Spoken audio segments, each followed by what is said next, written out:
Have you ever tried printing on fabric? Well, in this video, I'm going to show you how I print on drop cloth canvas material.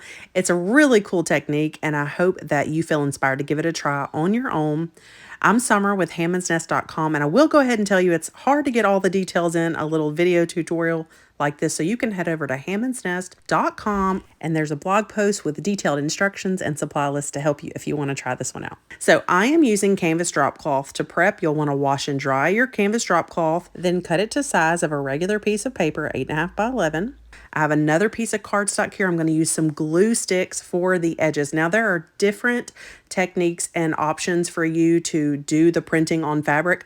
I have found that I really like this glue stick option the best out of everything that I have personally tried, but there are lots of methods for which you could do this. So you can see I'm stretching the fabric out onto the cardstock even after I ironed it and cut it. Then you're still going to have a little bit of excess hanging off there, and you'll want to get rid of that. We're now ready to print. So I'm going to go load this into my HP inkjet printer, which is just a very basic printer, nothing fancy. I've had this printer for years and it gets the job done. So I wouldn't want you to think you have to have any special kind of printer to do this. Now, as far as a laser printer, I don't know how much it will soak into the fabric as much as the inkjet does.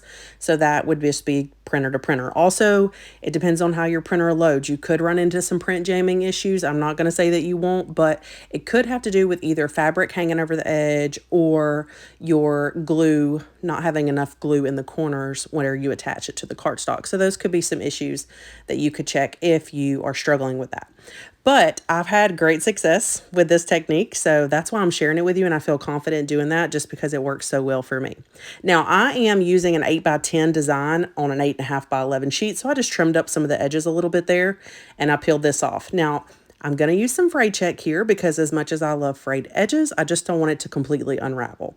And once I do that, I'll be able to display it in the beautiful vintage clipboard that I'm going to show y'all. And then I have another option where you don't peel it off the cardstock, and I'm going to show you a different way to display it.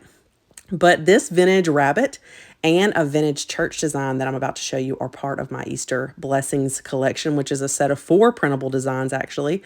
And you'll find info on that in the blog post as well at hammondsnest.com. So it's ready to go. Look at this vintage clipboard. I'm going to put it in there. This is like the easiest craft ever because if you get the printing on fabric good, then you just put it in a charming vintage clipboard like this, and suddenly you have beautiful and unique decor for spring or Easter. Lastly, some sweet little greenberry bush sprigs, and that one's done. I'll show you it styled at the end. Now let me show you this church design. I'm going to do all the same steps that I did on the rabbit.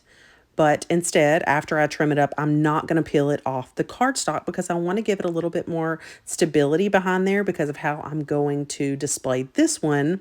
And once I get it trimmed up, I'm actually going to pull out this vintage slacks pants hanger, which how easy is this? Just pop that right in there. So see, it gives it a little bit more substance having the cardstock still on the back, but you can't see it. You get that really pretty charm and texture from the drop cloth. So there you have it, 2 simple ways to display printed fabric.